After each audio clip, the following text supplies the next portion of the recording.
ओम नमो भगवते वासुदेवाय।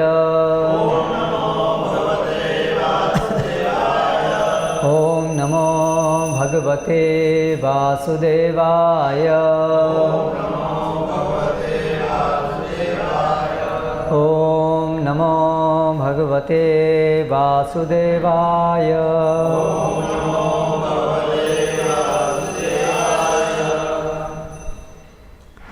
श्रीमद् भागवतम स्कंध 9 अध्याय 4 दुर्वासा मुनि द्वारा अम्बरीश महाराज का अपमान।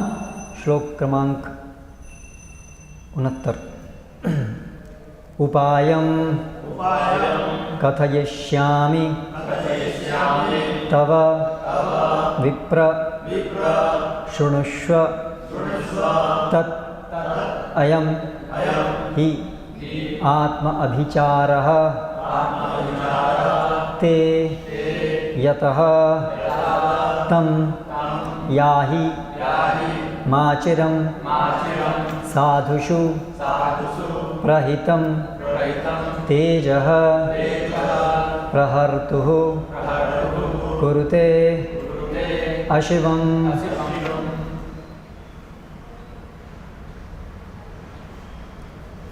I don't know which meter is it. Different meter.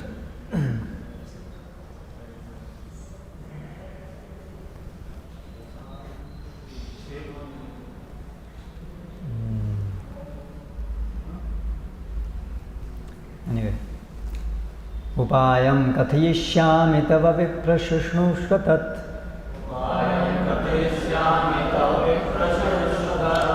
अयं ह्यात्माभिचारस्ते यतस्तं याहि माचिरम्।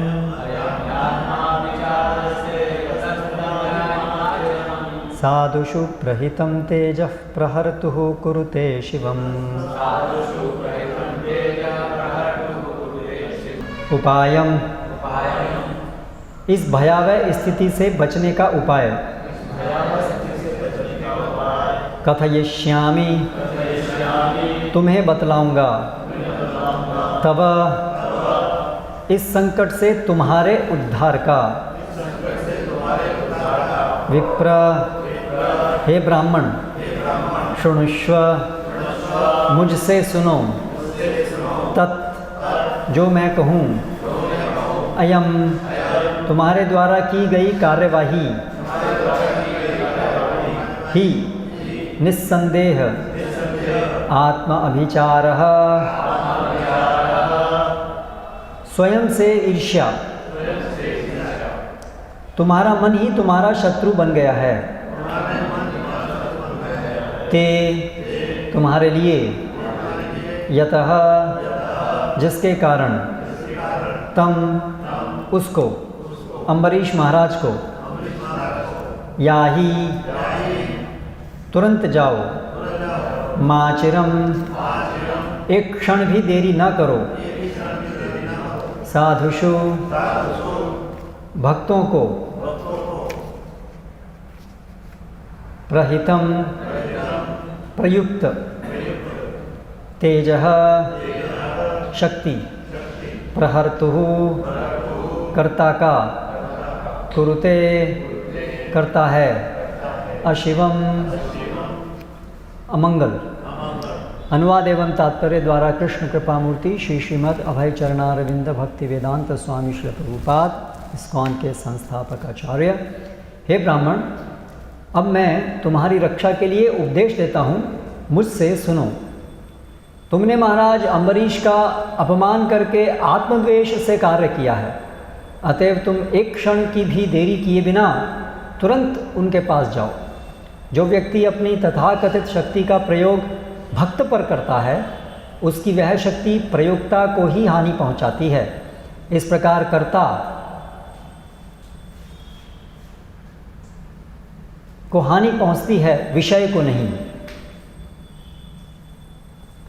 तात्पर्य, वैष्णव सदा से अभक्तों की ईर्ष्या का विषय बनता रहा है, चाहे वह अभक्त उसका पिता ही क्यों ना हो।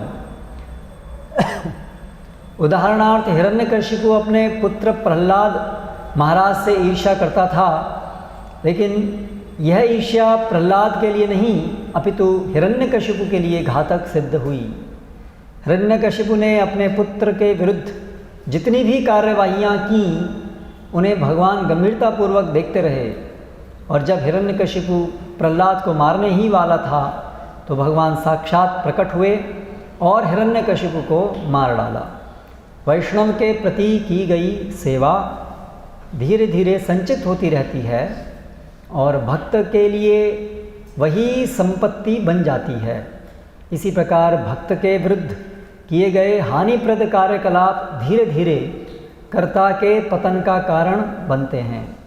दुर्वासा जैसा महान ब्राह्मण एवं योगी भी घोर संकट में था, क्योंकि उसने शुद्ध भक्त महाराज अम्बरीश के चरण कमलों पर अपराध किया था।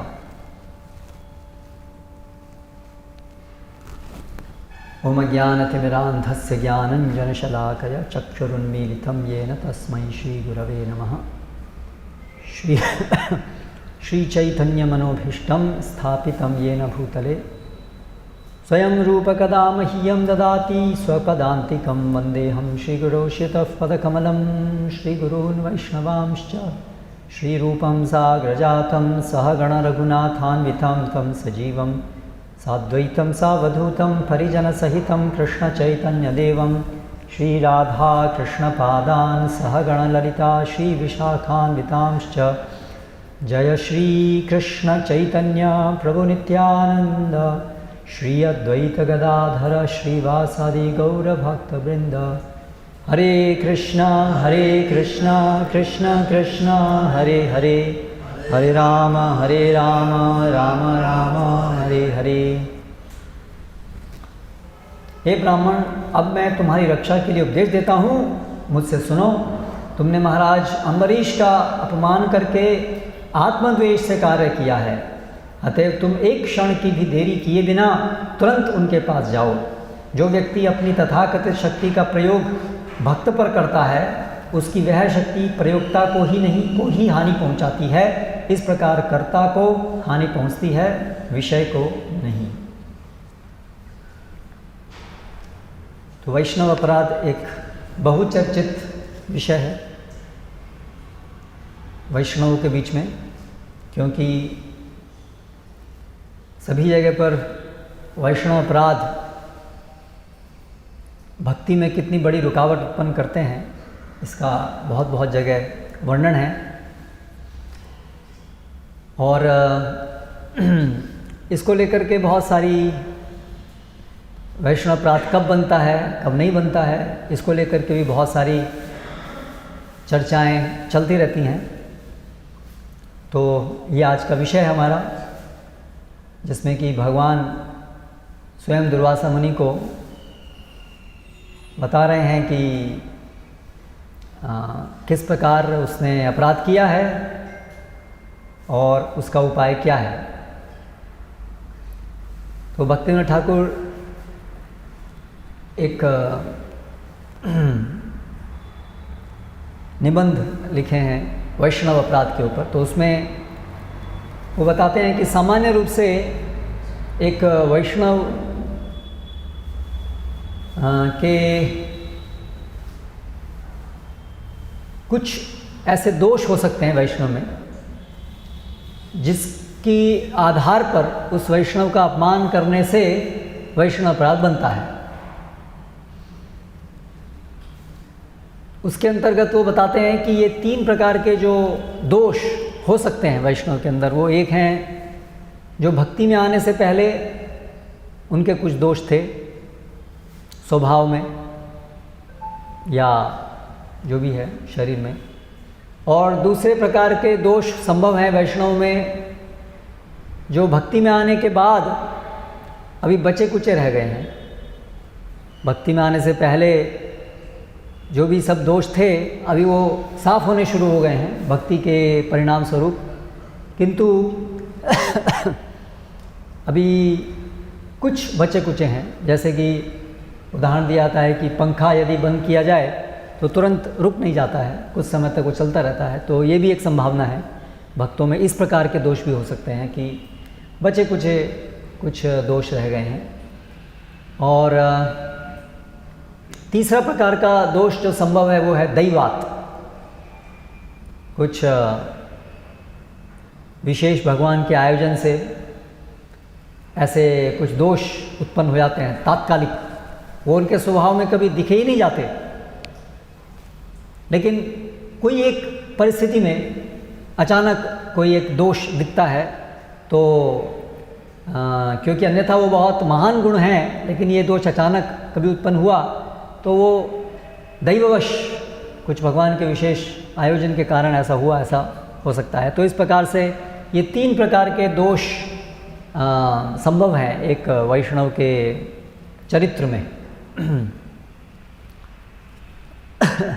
तो अगर इन दोषों के आधार पर यदि किसी वैष्णव की कोई निंदा करता है तो वो वैष्णव अपराध बनता है। इसके विषय में उपदेशामृत के अंदर रूप गोस्वामी बताते हैं, दृष्टै स्वभाव जनितैर वपुषश्च दोषैर न प्राकृतत्वम यह भक्त जनस्य पश्येत गंगाम वसाम न खलु बुद्धफेन पंकैर ब्रह्मद्रवत्वम अपगच्छति नीरधर्मई। जिस प्रकार से गंगा नदी की जो जल का जो दिव्य गुण है ब्रह्मद्रवित्वम, ब्रह्मद्रवत्वम, उसका जो ब्रह्मद्रवत्वम है, चेतना को शुद्ध करने वाला जो उसका दिव्य गुण है, वो प्रभावित नहीं होता। भले ही गंगा नदी में अगर बुदबुदफेन पंकैर, बुलबुले हैं, कुछ मिट्टी है, तो बारिश के समय में इस प्रकार से मिट्टी आ जाएगी नदी के जल में, गंगा नदी में भी, और इस प्रकार से लगेगा कि वो जल जो है वो अशुद्ध है। लेकिन जहाँ तक उसकी चेतना को शुद्ध करने वाला जो गुण है गंगा के जल में, आध्यात्मिक जो जिससे प्रगति होती है हमारी, वो गुण इस प्रकार की जो गंदगी है उससे आच्छादित नहीं होता है। इसलिए जो इस तथ्य को जानते हैं वे फिर भी गंगा नदी में स्नान करते हैं, भले ही उसमें ये सब प्रकार की गंदगी क्यों ना हो, क्योंकि उनका जो स्नान करने का हेतु है वो आध्यात्मिक लाभ प्राप्त करना है, और वो आध्यात्मिक लाभ तो होगा ही, भले ये गंदगी क्यों ना हो। तो उसी प्रकार से यदि कोई वैष्णव हैं तो उनके चरित्र में स्वभाव जनितई वपुषश्च 2 प्रकार के दोष बताएं। स्वभाव जनितई, या तो स्वभाव में दोष हो सकते हैं, ऐसे दोष जो पूर्व समय से कुछ बचे कुचे रह गए हैं, या तो अकस्मात आ गए हैं दैववश। क्रोध, स्वभाव के अंदर बहुत सारे इस प्रकार के स्वभाव संबंधित दोष हो सकते हैं, या वपु, उनके शरीर में कोई दोष हो सकता है, कोई लंगड़े हैं, कोई अलग अलग विकार हो सकते हैं शरीर के अंदर। तो ऐसे जो वैष्णव हैं जिनके अंदर ये बचे कुचे रह गए हैं, उन वैष्णवों का फिर भी हम यदि उनका संग करेंगे, उनका सानिध्य प्राप्त करेंगे तो हमें आध्यात्मिक लाभ होगा। भले ये जो बचे कुचे दोष हैं ये उनके अंदर हैं, लेकिन उससे जो उनके संग से प्राप्त होने वाला आध्यात्मिक लाभ है उस पर फर्क नहीं पड़ेगा। इसीलिए उसके आधार पर उनकी निंदा नहीं करनी चाहिए। लेकिन ये जो बचे कुचे दोष हैं, इसको समझने के भी कुछ लक्षण हैं कि क्या वास्तव में ये बचे कुचे दोष हैं या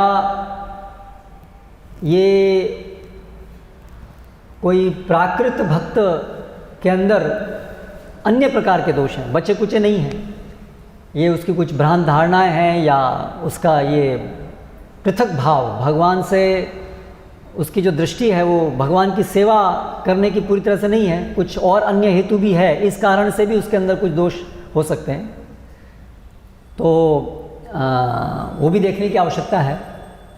ऐसा नहीं है कि अगर हम केवल कंठी धारण कर लेते हैं, तिलक धारण कर लेते हैं, वैष्णव पोशाक ले लेते हैं, तो फिर जो भी हम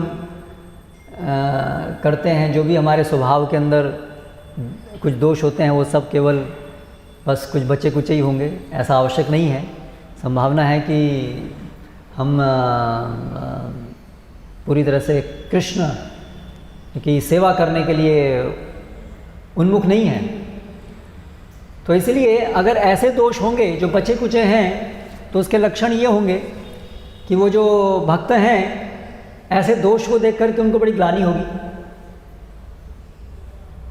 ऐसे दोषों को देख करके उनको बहुत ग्लानि होगी। वो भक्त जो हैं उसको देख पाएंगे, हाँ ये मेरे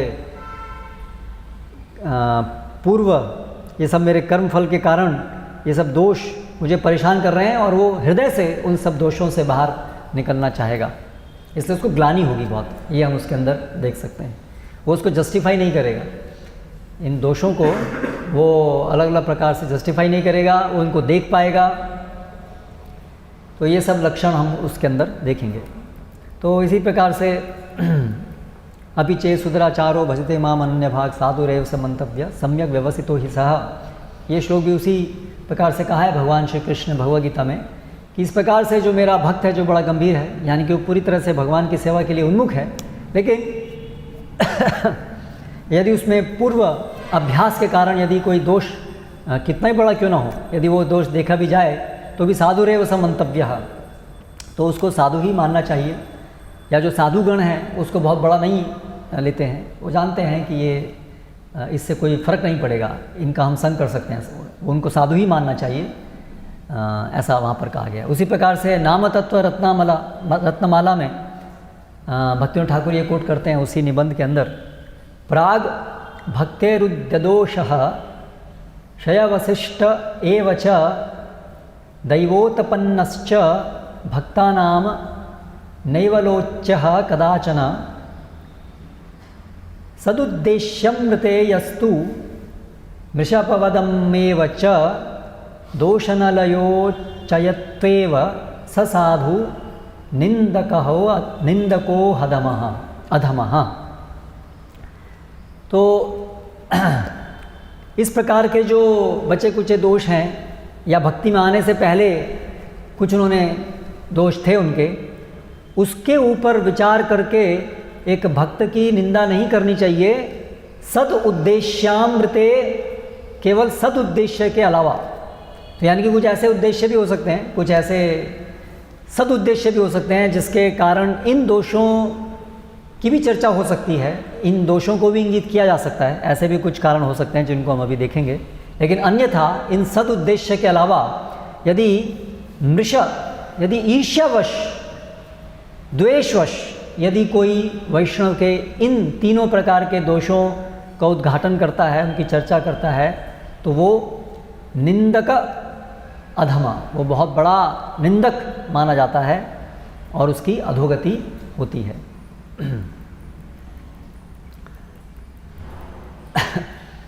उसी प्रकार से करभाजन ऋषि भी कहते हैं, स्वपाद मूलम भजत प्रियस्य त्यक्तानि अभवस्य हरिः परेशः विकर्म यच्चोत्पतितं कथांचित धुनोति सर्वं हृदि सन्निविष्टः।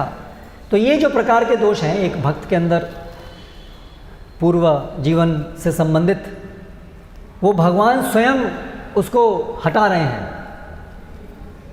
क्योंकि वो भगवान के शरणागत है, इसलिए भगवान उसको हटा रहे हैं। धुनोति सर्वम हृदय सन्निविष्टः, भगवान स्वयं उसके हृदय में जाकर उनको हटा रहे हैं। इसलिए वो तो केवल समय की बात है, वो सब दोष तो खत्म हो जाएंगे। इसलिए ऐसे दोषों को बड़ा नहीं लेना चाहिए। तो यहाँ पर जो बात हुई कि कुछ ऐसे कारण भी हो सकते हैं जिससे कि भक्त के ऐसे दोषों को उजागर किया जा सकता है, वो सद उद्देश्य हैं, सही उद्देश्य हैं। वो कौन कौन से हैं उसको भक्तिविनोद ठाकुर बताते हैं। ये 3 प्रकार के उद्देश्य हो सकते हैं। यदि इन सब दोषों को इंगित करने के पीछे उद्देश्य है कि वो जो भक्त है उसका कल्याण हो, वो इन दोषों से बाहर आ सके, जैसे इस उद्देश्य से इन दोषों को उजागर किया जा रहा है, तो ये अपराध नहीं बनता है। दूसरा, यदि शिक्षा हेतु, समाज की शिक्षा हेतु यदि इन दोषों को उजागर किया जाए तो भी ये दोष नहीं बनता है। जैसे कि हम देखते हैं श्रीमद् भागवतम में ऐसे बहुत सारे चर्चाएं होती हैं जहाँ पर इंद्र या अन्य ऐसे व्यक्तियों के द्वारा ईर्ष्या उन्होंने की और उसका वर्णन होता है, या गुरु या प्रचारक सिखाने के लिए वैष्णव को किस प्रकार से ईर्ष्या से रहित होना चाहिए, दोषों से रहित होना चाहिए, सिखाने के लिए अगर ऐसे इस प्रकार के दोषों को उजागर करते हैं तो उसमें भी कोई दोष नहीं है।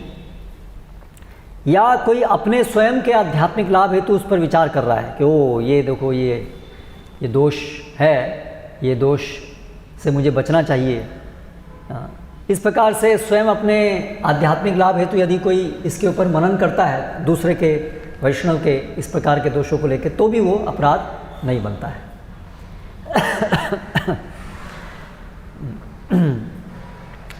तो हम ये अलग अलग उदाहरण देखते हैं यहाँ पर, इन सब का उदाहरण हमारे सामने है।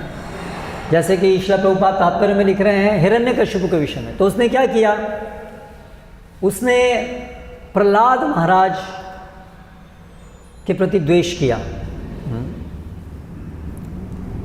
उसी प्रकार से जो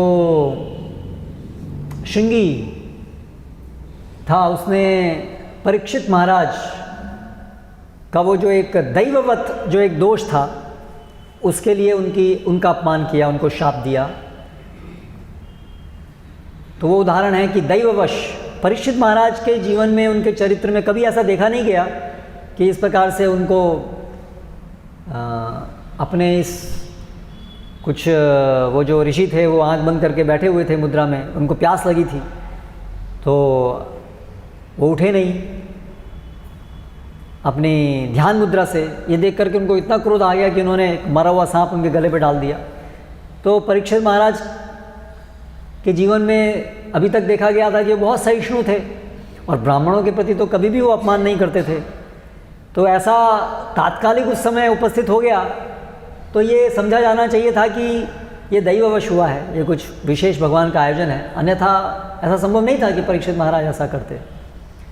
उसी प्रकार से वो जय विजय ने जो चतुष्क कुमारों के प्रति जो व्यवहार किया तो वो भी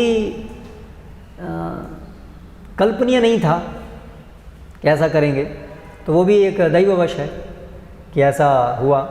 उसी प्रकार से चतुष्क कुमारों का भी वो जो है वो भी एक दैववश है। तो ये भगवान की लीला के अंतर्गत भी ऐसा हो सकता है।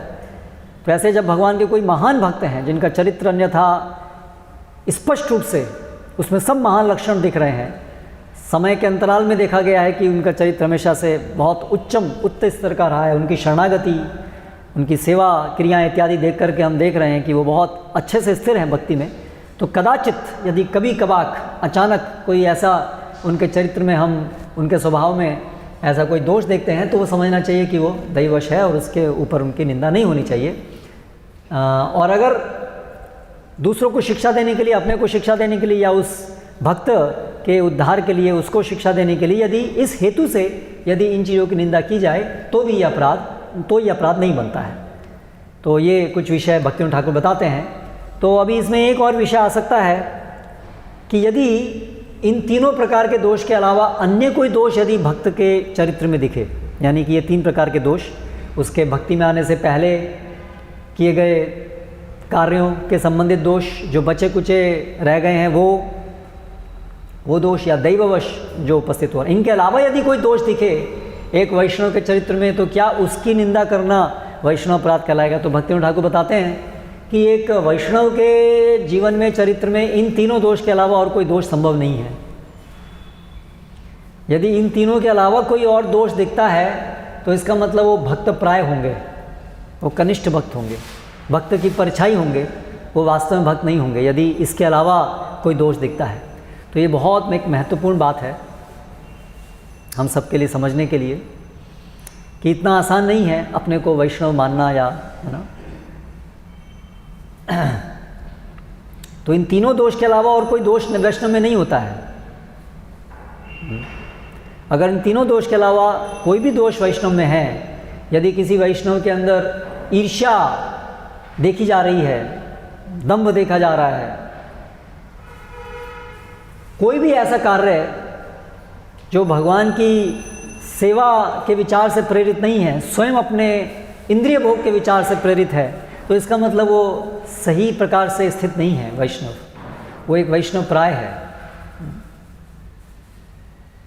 उसको कोई ग्लानि नहीं होती है अपने इस दोष से, अपने इस ईर्ष्या द्वेष से। उसका बचा कुचा ईर्ष्या द्वेष नहीं है, वो उसको जस्टिफाई करता है, वो उससे कोई इसको दिक्कत नहीं होती है, और वो उसे दिखता भी नहीं है या तो। हाँ, तो ऐसी अवस्था में हमें समझना चाहिए कि वो तो एक भक्त प्राय की स्थिति है, क्योंकि एक वैष्णव होना बहुत उच्च स्थिति है। उसकी जो दृष्टि है एक वैष्णव की, तो जिसके अंदर कम से कम शास्त्रीय श्रद्धा उत्पन्न है, भक्ति संबंधित शास्त्रीय श्रद्धा कि मैं कृष्णदास हूँ, मेरा जीवन का एक ही उद्देश्य है कि मैं भगवान की सेवा करूँ। उसकी इंद्रियाँ, उसका मन, उसकी बुद्धि और उसके पास जो भी सामग्री है वो केवल और केवल उसको भगवान की सेवा में ही लगाता है। उसका अभी जीवन में अन्य कोई हेतु नहीं रह गया है। अन्याभिलाषिता शून्यम, उसका अपना कोई स्थूल सूक्ष्म लाभ पूजा प्रतिष्ठा इत्यादि ऐसा कोई हेतु उसका नहीं रह गया है, तो उसको वैष्णव कहते हैं। लेकिन यदि कोई ऐसे जो अन्य हेतु हैं, अनर्थ हैं, उसको जो संभाल के रखे हुए अपने हृदय में, उसको बढ़ाता है, उस पर उसको ग्लानि नहीं होती है, उसको संभाल के संजो के रखता है, तो इसका मतलब भी वो वैष्णव का आभास है। तो इसलिए हमें इस चीज़ को भी डिस्क्रिमिनेट करना आना चाहिए कि वास्तव में भक्त प्राय कौन है और भक्त कौन है। क्योंकि अगर हम ये विवेचना नहीं करेंगे, विश्लेषण नहीं करेंगे, तो फिर खुद की भी अवस्था को, हम भी खुद एक भक्त प्राय की अवस्था में रहते रहे होंगे लेकिन अपने को भी हम एक सही स्थिति में स्थित वैष्णव हैं ऐसे मानते रहेंगे और हमारी प्रगति नहीं होगी। तो इसलिए जो ये सब सिद्धांत हैं, सिद्धांत बोलिए चित्ते ना करो आलस, ये सब सिद्धांत हैं। वैष्णव कौन है, कनिष्ठ वैष्णव कौन है, वैष्णव, वैष्णवतर, वैष्णवोत्तम, ये सब कौन है, ये सबको भली भांति जानना जरूरी है। तभी हम वास्तव में वैष्णव अपराध से बच सकते हैं, या खुद अपने अंदर जो भी अनर्थ है उससे हम निकल सकते हैं।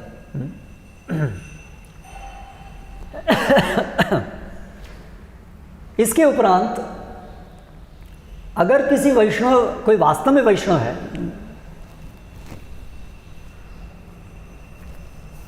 और यदि कोई भी व्यक्ति वैष्णव का ईर्ष्यावश, द्वेषवश अपराध करता है, अपमान करता है, तो वो बहुत महान अपराध उससे बनता है और उसके बहुत खतरनाक परिणाम होते हैं। जो भक्त नहीं है, भक्त प्राय हैं या तो अभक्त हैं, उनका भी यदि ईर्ष्या द्वेषवश अपमान किया जाता है तो उससे पाप बनता है। पाप जो है उसके परिणाम स्वरूप हमारे कुछ भौतिक कष्ट प्राप्त होते हैं। लेकिन यदि जो वैष्णव हैं उनके प्रति यदि ईर्ष्या द्वेष किया जाए, उससे अपराध बनता है। अपराध यानी कि वो हमारे आध्यात्मिक जीवन में प्रगति में रुकावट डालता है, जो और ज़्यादा खतरनाक है। पाप भी उससे बन सकते हैं, पर पाप के अलावा अपराध होने के कारण वो आध्यात्मिक जीवन में भी रुकावट डालता है। तो इसलिए किसी भी जीव के प्रति ईर्ष्या द्वेष नहीं करना चाहिए। तो वैष्णव के प्रति ईर्ष्या द्वेष की तो बात ही क्या है, उससे तो और अधिक नुकसान होता है, उससे तो पूरा हमारे आध्यात्मिक जीवन में पूरी रुकावट आ जाती है। इसीलिए जो मूल तथ्य है समझने के लिए कि अपराध या पाप किसी भी जीव के प्रति बनता है, उसका मूल कारण ईर्ष्या और द्वेष है। हमारे हृदय में उपस्थित ईर्ष्या द्वेष, ये मूल कारण है। अपराध या पाप अन्य जीवों के प्रति बनने का। इसलिए वैष्णव अपराध से बचने के लिए या अन्य कोई भी जीव के प्रति ईर्ष्या से बचने के लिए हमें ईर्ष्या और द्वेष से बाहर आना होगा। और ईर्ष्या द्वेष का मूल कारण है भगवान के प्रति ईर्ष्या और द्वेष।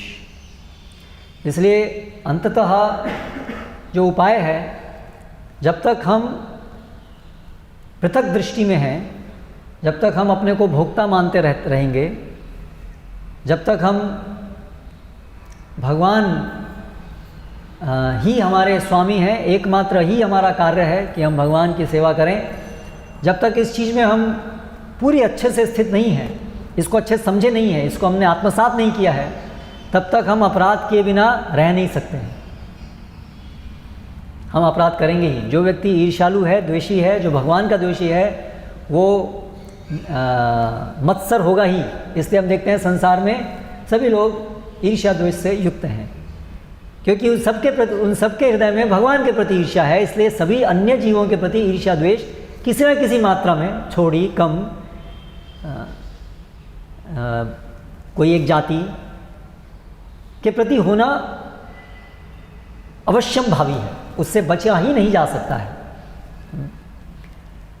कैसे बचा सकता है? इसका एकमात्र उपाय है निर्मत्सराणाम सताम। जो भगवान के जो भक्त हैं, भगवान को शरणागत होने के कारण हम भोक्ता नहीं हैं, हम भगवान के सेवक हैं, ये चेतना में स्थित होना ही एकमात्र उपाय है जिससे ईर्ष्या और द्वेष से बाहर निकला जा सकता है।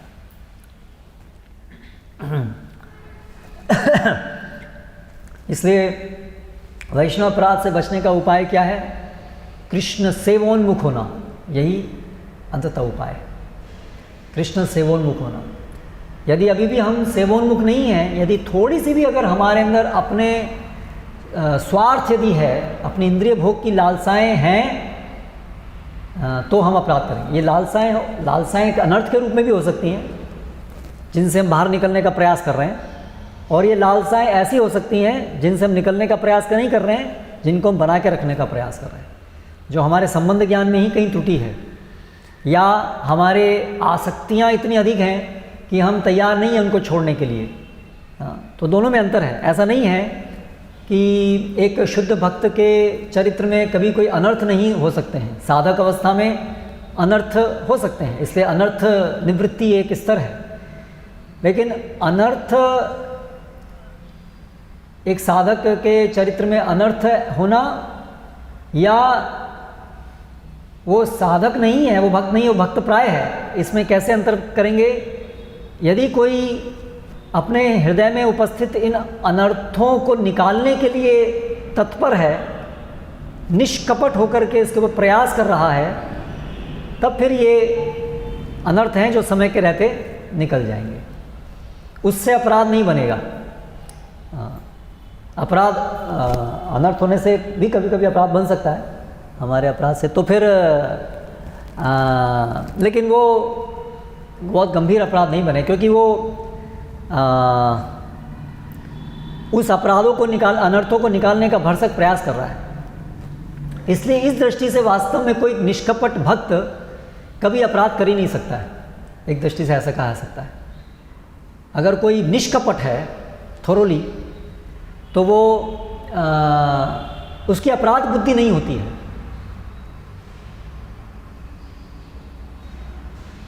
अपराध बुद्धि नहीं होती है। अनजाने में फिर भी कभी कभी अपराध हो सकता है, जैसे कि हम देखते हैं वो दृष्टांत जहाँ पर कि वो रूप गोस्वामी, सनातन गोस्वामी, वो जो एक कोई भक्त जा रहे थे, वो अपनी लीला में स्मरण कर रहे थे, उस भक्त को लगा कि मेरे ऊपर हंस रहे हैं। ऐसा कभी कभी हो सकता है, लेकिन उसकी अपराध बुद्धि नहीं है। इसलिए सामान्य रूप से जो भी वो कार्य कर रहे हैं उसमें अपराध नहीं बन सकते हैं, क्योंकि उनकी बुद्धि अपराध बुद्धि नहीं है। उनको किसी के प्रति ईर्ष्या द्वेष की भावना को वो संजो नहीं रहे हैं, उसको कल्टीवेट नहीं कर रहे हैं।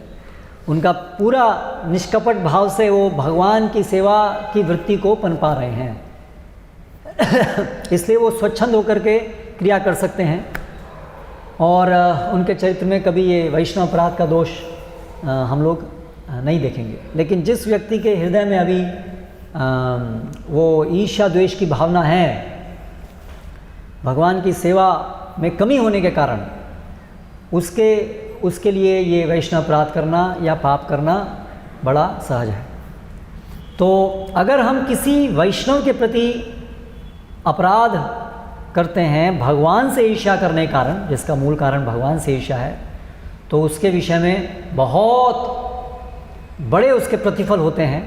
उसके लिए कुछ श्लोक हम यहाँ पर देखेंगे। जैसे इस श्लोक में भगवान बताते हैं, साधुषु प्रहितम तेजः प्रहर्तुः कुरुते अशिवम। अगर कोई भक्त से द्वेष करता है तो खुद जो भी वो कार्य करता है द्वेष से, वो खुद उसके नुकसान, उसके नाश का कारण बनते हैं। अशिवम, उसके अशुभ का कारण बनते हैं। हाँ।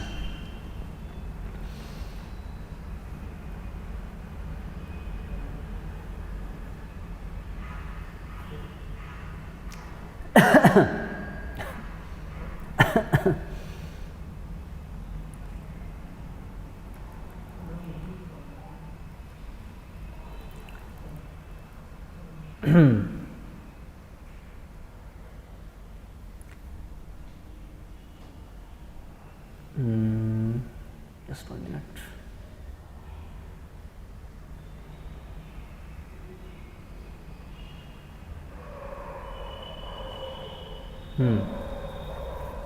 तो भगवान विष्णु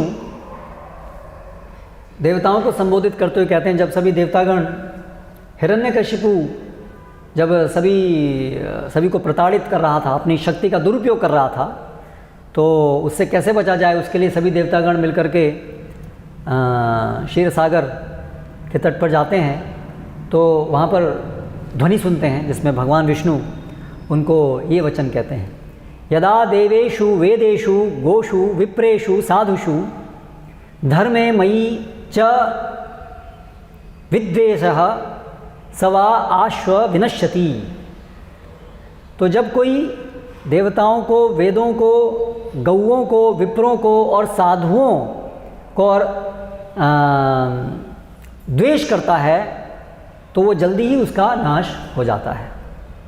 निर्वैराय प्रशांताय स्वसुताय महात्मने प्रहृदाय यदा द्रुह्येत धनिष्ये अपि वरोर्जितम। आगे भगवान कहते हैं कि ऐसा व्यक्ति जो प्रहलाद जैसे महान भक्त का, जो बहुत शांत है, सभी सद्गुणों से सुसज्जित है, अजात शत्रु है, ऐसे मेरे भक्त का यदि कोई अपमान करता है तो चाहे भले ही उसके अंदर कितने भी अच्छे गुण क्यों ना हो बाह्य रूप से, लेकिन मैं उसे स्वयं मारूंगा। वरोर्जितम, बहुत अच्छे वर, बहुत अच्छे गुण उसके अंदर हो सकते हैं। हिरण्यकशिपु के अंदर कितना बल था, ये भी एक गुण है ना, बलशाली होना। हाँ, लेकिन कितना भी बलशाली होने पर भी वो उसका विनाश होगा यदि कोई उस बल का उपयोग एक भक्त के प्रति ईर्ष्या करने में करता है। तो यदि किसी के अंदर बुद्धि है, किसी के अंदर वेद शास्त्रों का ज्ञान है, ऐसे कोई भी गुण है, सद्गुण है, लेकिन यदि उस गुण के कारण यदि वो किसी वैष्णव के प्रति ईर्ष्यावश व्यवहार करता है तो वो गुण, तथाकथित गुण ही उसके विनाश का कारण बनेंगे, क्योंकि उन गुणों का वो दुरुपयोग कर रहा है, इसलिए वही तथाकथित गुण उसके विनाश का कारण बनते हैं। उसी प्रकार से अन्यत्र कहा गया है, आयु श्रियम यशो धर्मम लोकान आशीष एव च हंति श्रेयांसी सर्वाणी पुंसो महत अतिक्रमः। महत अतिक्रमः, जो महान लोगों का अतिक्रमण करते हैं, जो महान लोगों के प्रति अपराध करते हैं, उनकी आयु श्रियम, धन संपत्ति, सौंदर्य, यशः, उनका यश, धर्मम, उनके सारे धार्मिक कृत्यों का प्रतिफल, लोकान आशीष, उनके वरदान सभी प्रकार के, हंति श्रेयांसी सर्वाणी, सभी का हनन हो जाता है जो वैष्णवों का अतिक्रमण करते हैं। उसी प्रकार चैतन्य भागवत में ये वचन मिलते हैं, वैष्णवेर निंदा करिबेक यार गण, तार रक्षा सामर्थ्य नाहिक कौन जन। जो वैष्णव की निंदा करता है उसकी कोई रक्षा नहीं कर सकता है। विशेष इसी उदाहरण में हम देख सकते हैं कि दुर्वासा मुनि, तो भगवान स्वयं भी उस व्यक्ति की रक्षा करने में अक्षम है, अपनी इच्छा से भगवान भी उसकी रक्षा नहीं करते, क्योंकि भगवान ही तो कारण है उसके सारे विनाश का। भगवान के प्रति जो, क्योंकि भगवान एक भक्त का अपराध स्वयं अपने प्रति किए गए अपराध से भी बढ़ा देते हैं, है ना। तो इसलिए भगवान की बड़ी अप्रसन्नता उसके विनाश का कारण बनती है, इसलिए भगवान भी उसको नहीं, अब भगवान नहीं बचाएंगे तो और कौन बचा सकता है। शूलपाणी सम यदि वैष्णवेर निंदे, तथापि ह नाशयाय कहे शास्त्र वृंदे। यदि कोई शूलपाणी, आप में जैसे शूल लेकर के जो वचन होते हैं वैष्णवता के वो इस प्रकार से होते हैं, यदि वो ऐसा करता है तो शास्त्र वृंद बताते हैं कि उसका नाश उससे होता है। यह ना मानिया ये सुजन निंदा करे, जन्मे जन्मे से पापिष्ठ दैव दोषे मरे। तो जन्म जन्मांतर इसका प्रभाव उसको भुगतना पड़ता है, नरक प्राप्त होता है। इतना महान ये इसके प्रतिफल होते हैं। फिर नारद मुनि एक गृहस्थ भक्त, आदर्श गृहस्थ भक्त का जीवन कैसा होना चाहिए उस संदर्भ में बताते हैं।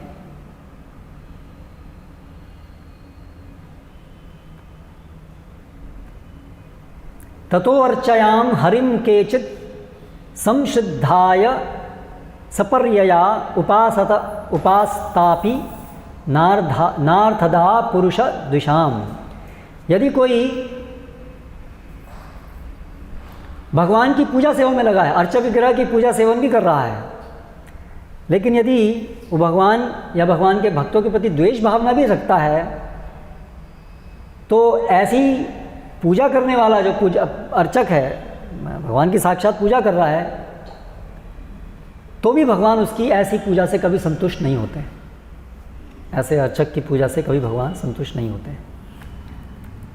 फिर स्कंद पुराण में कहा है, निंदम कुर्वन्ति ये मूढ़ा वैष्णवानाम महात्मनम पतंती पितृभिः सर्धम महारौरव संगीते हंति निंदति वै द्वेष्टि वैष्णवन नाभिनंदति क्रुध्यते यति नो हर्षम दर्शने पतनानि सत्। तो निंदम कुर्वन्ति ये मूढ़ा, कोई मूर्ख यदि निंदा करता है वैष्णवानाम, वैष्णवों की, महात्मा नाम, जो महान वैष्णव हैं उनकी निंदा करता है, महारौरव संगीते हंति निंदति, जो महारौरव नाम के नरक में जा गिरता है, जो कोई वैष्णव को हंति मारता है, निंदति निंदा करता है, या द्वेष्टि द्वेष करता है, ना अभिनंदति अभिनंदन नहीं करता है, ईर्ष्यावश उनको देख करके उनका अभिनंदन नहीं करता है, क्रुध्यते क्रोध करता है, नो हर्षम उनको देख के हर्षित नहीं होता है, दर्शन करने पर हर्षित नहीं होता है, पतनानि सत् वो अपने स्थान से पतित हो जाएगा। तो धीरे धीरे अगर हमारे हृदय के अंदर ये ईर्ष्या द्वेष का भाव है, तो धीरे धीरे हम वैष्णवों के प्रति एक दो कई वैष्णव के प्रति धीरे धीरे ये अपराध करते रहेंगे और वो इकट्ठे होके हमारे एक दिन पूरे पतन का कारण बन जाएंगे।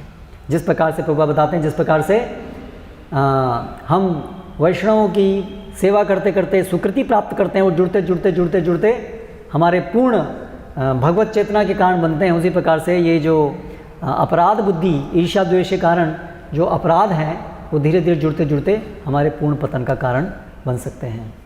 तो इसलिए सार रूप में सबसे प्रमुख बात जो वैष्णव अपराध में हमें ध्यान रखने की है वो है हमारी ईर्ष्या और द्वेष की भावना। वो मूल है सभी प्रकार के अपराधों का। तो उसके लिए उपाय है कि हमें अपनी सेवा भावना को प्रगाढ़ करना है। सेवा भावना की कमी के कारण ही ईर्ष्या द्वेष, ये दोनों एक दूसरे के विरोधी हैं। भोग वृत्ति से ईर्ष्या द्वेष जनित होता है, सेवा वृत्ति से ये खत्म होता है। तो इसलिए अंततः उपाय है कि हम सेवा वृत्ति को बढ़ाएं और उसके लिए हमारी पूरी प्रक्रिया है कृष्ण भावनामृत की। इसके कारण हमारी सेवावृत्ति बढ़ती है। इस प्रोसेस, ये जो भी पद्धति है, उसमें हम कितना अपने को अप्लाई कर रहे हैं, अपने मन को कितना हम उसके प्रति सचेत हैं या निश्चेष्ट हैं, उस पर निर्भर करेगा कि हम उसका उपयोग कितना कर पा रहे हैं, उससे हमारी प्रगति कितनी हो पा रही है, या हम रुक गए हैं, आगे नहीं बढ़ पा रहे हैं। वो इस पर निर्भर करेगा कि हम कितने निष्कपटता से, गंभीरता से उस पद्धति को अपना रहे हैं। तो यहाँ पर इन वचनों के साथ समाप्त करते हैं। हरे कृष्णा। यदि कोई किसी का प्रश्न है। आपने सूर्य पानी के लिए बताया, तो सूर्य पानी का अर्थ क्या हो रहा है? शूल पानी, जैसे पानी मतलब हाथ, शूल मतलब हाँ पैनी कोई चीज़। मतलब यही है उसका जो वचन है वैष्णव निंदा के, वो ऐसे है जैसे किसी ने हाथ में खंजर ले कोई भोंक रहा है किसी। यस।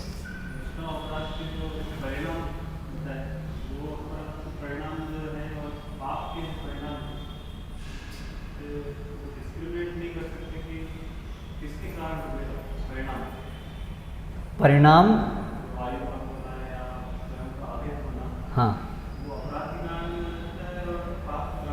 मुख्य रूप से अपराध जो है, जो आध्यात्मिक प्रगति में जो रुकावट होती है, हाँ, वो विशेष है अपराध के कारण। जो हमारे दोनों इंटरकनेक्टेड हैं, मतलब अपराध से पाप भी हो सकते हैं, नाम अपराध हैं ऐसे जिनसे वो पाप की श्रेणी में भी आ सकते हैं, उससे हमारी इवन भौतिक क्षति भी हो सकती है। लेकिन मुख्य जो डिफरेंशिएटिंग पॉइंट है वो ये है कि जो आध्यात्मिक प्रगति में विशेष रूप से जो अवरोध होता है वो अपराध की वजह से होता है। जहाँ भगवान पर्सनली या भगवान के भक्तों का हम व्यक्तिगत रूप से उनका निरादर करते हैं या उनके प्रति कोई ईर्ष्या द्वेष के कारण कार्य करते हैं, तो उससे व्यक्तिगत रूप से भगवान अप्रसन्न होते हैं और उससे आध्यात्मिक प्रगति रुकती है। भले ही उससे पाप नहीं बने, इन द सेंस उससे कोई भौतिक अवरोध नहीं आए हमारे जीवन में, लेकिन व्यक्तिगत रूप से भगवान अप्रसन्न होने के कारण एक व्यक्ति या तथाकथित भक्त यदि वो बहुत नैतिक है, वो कोई पाप क्रिया नहीं करता है, लेकिन केवल अपराध करने मात्र करने के कारण उसकी आध्यात्मिक प्रगति रुक जाएगी, है ना। जो पाप करने के कारण हमारे भौतिक समस्याएं कैसे कर्मफल होते हैं, उस प्रकार से वो कार्य करता है, पाप कार्य करता है। तो आयु, बल, तो ये सब कुछ भौतिक चीज़ें हैं। तो इसलिए अपराध से दोनों चीज़ हो सकती हैं। अपराध करने से इवन वो पाप भी हो सकता है उससे, नॉट ओनली कि केवल अपराध हो रहा है, बट अपराध, महान अपराध ऐसे होते हैं उससे सिर्फ पाप भी हो सकता है। तो दोनों चीज़ हो सकती हैं। हमारे भौतिक जीवन में भी उससे परिणाम उसके हम देख सकते हैं। तो इसलिए वो प्रमुख नहीं है कि कौन सा किससे हो रहा है, ये देखना, जांचना कि ये क्या हो रहा है, किससे हो रहा है, क्योंकि हमें तो नहीं करना है, बस दैट्स इट। वो तो उसका एक विश्लेषण करना है, लेकिन अन्यथा तो ऐसा नहीं कि हम पाप तो कर सकते हैं, ये नहीं कर सकते, ऐसा तो कुछ नहीं है। तो इसलिए हमारे जीवन में जो भी है वो अपराध नहीं करने हैं, पाप भी नहीं करने हैं, दोनों नहीं करने। So that way it doesn't necessarily so important कि हम उसको बिल्कुल स्पष्ट देख पाएँ कौन किसकी वजह से हो रहा है। जी।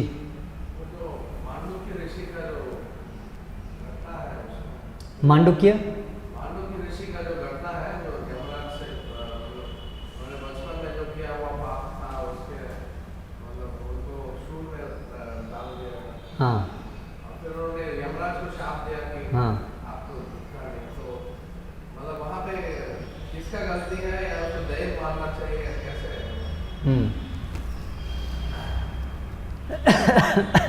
क्योंकि वो पूर्व किया गया,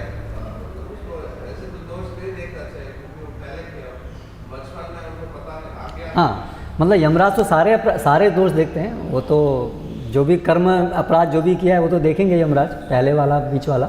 लेकिन बात ये थी कि वो नादान थे, तो उस समय में उन्होंने एक उसका वो किया था।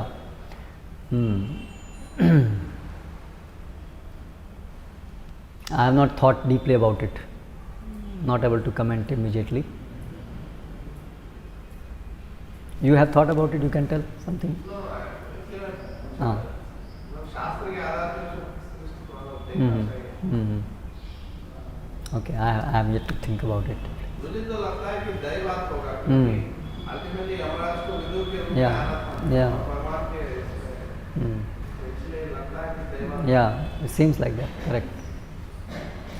एक प्रभु जी पीछे बैठे हैं. यस. मैं ये बोल रहा हूँ, मैंने एक बार ऑब्जर्व किया कि हम भक्तों के बीच में भी हम जैसे बैठे हैं, खड़े हैं, कोई भक्त आ रहा है, किसी को दंडवत प्रणाम कर रहा, तो किसी को मतलब इंटेंशनली वो हरे कृष्ण भी नहीं बोलता. ऐसा भी होता है कई बार. ऐसा क्यों? उसके हम क्या समझे उसके लिए? क्या समझें? तो तो जो भक्त को देख करके हरे कृष्णा नहीं बोलता है, तो यानी कि हृदय में कुछ द्वेष है, कुछ, तो वो तो अच्छा नहीं है. वो तो यहाँ बताया है कि एक भक्त को देख करके यदि कोई हर्षित नहीं होता है तो भगवान तो उससे प्रसन्न नहीं होता है. ऐसा नहीं करना चाहिए. वो हमारी गलती है, बड़ी गलती है. मतलब सामने वाले के क्या रिएक्शन? चुपचाप ही रहना, कोई वो नहीं, कुछ नहीं करना, रिएक्शन तो कुछ नहीं करना, रिएक्ट तो कुछ नहीं करना. हमारा रिएक्शन हमेशा ऐसा होना चाहिए कि जो उसकी प्रगति के लिए अच्छा हो. हमें उसका प्रतिकार ऐसे नहीं करना. अच्छा तूने ऐसे किया, मैं भी ऐसे करूँ, फिर तो दोनों टिट फॉर टैट हो गया. यस प्रभु. तो ये पाप और अपराध में क्या फर्क है? अपराध व्यक्तिगत रूप से भगवान की पर्सनैलिटी या एक भक्त की पर्सनैलिटी के प्रति जब हम कोई ऐसा व्यवहार करते हैं जो उनको व्यक्तिगत रूप से अप्रसन्न करता है, तो उसको अपराध कहते हैं. एक सामान्य शास्त्र में एक नियम दिए हुए हैं. जैसे आपने कोई सफाई का नियम का पालन नहीं किया, गलत समय पे कुछ कार्य कर दिया, वो किसी एक व्यक्ति के प्रति उद्देशित नहीं था, है ना. वो एक सामान्य एक इस भौतिक जगत के नियमों का उल्लंघन हुआ, तो वो पाप बनता है. लेकिन अपराध जो है विशेष रूप से व्यक्तिगत, किसी व्यक्तिगत रूप से भक्त और भगवान के व्यक्तित्व के प्रति जब हम कोई द्वेष, ईर्ष्या इत्यादि वश व्यवहार करते हैं, तो उसको अपराध कहते हैं. जैसे जागरण मनाई के बारे में कहा गया कि उन्होंने बहुत पाप किए, कोई अपराध नहीं है ना. तो मतलब जो लोग अब भक्त है ही नहीं, तो वो भगवान और भक्तों के प्रति अपराध नहीं, वो पाप ही करते हैं, क्योंकि उनको भी भक्त और भगवान का बोध ही नहीं है कि भगवान क्या है. They don't have any conception, है ना. तो वो सब तो पाप की श्रेणी. उनका तो आध्यात्मिक जीवन, व्यक्तिगत संबंध शुरू ही नहीं हुआ है ना. तो अभी जगाए मधाई जो हैं, जब तक वो भक्त नहीं है तो वो बहुत सारे पाप कर रहे थे, शराब पी रहे थे, ये करते, लेकिन उनका कोई विशेष रूप से हृदय में जान करके कि हाँ ये विष्णु है, कृष्ण है और मुझे इनका, तो ऐसा नहीं किया. जैसे कि हिरण्यकशिपु, या वो विशेष रूप से कृष्ण, विष्णु के प्रति उनका व्यक्तिगत रूप से द्वेष था. ये विष्णु, इसको ही मुझे मारना है ना. तो इस प्रकार का नहीं था. शराब पी रहे, ठीक है, इंद्रिय वश में नहीं है, इसलिए तो ये प्रकार के अपराध पाप कहलाए जाएंगे. तो ये चार नियम टूटता है, कोई तोड़ता है तो पाप में आएगा. हाँ, यस, महान पाप है. और उसका खंडन मतलब उसके लिए तो हमको हरिनाम करने से ही हो जाएगा. यस, अगर हम उसको जानबूझ के कभी नहीं करें, और अन्यथा हम अपनी भक्ति साधना करते रहें दृढ़तावश, तो उससे वो उसका निवारण होगा. यस.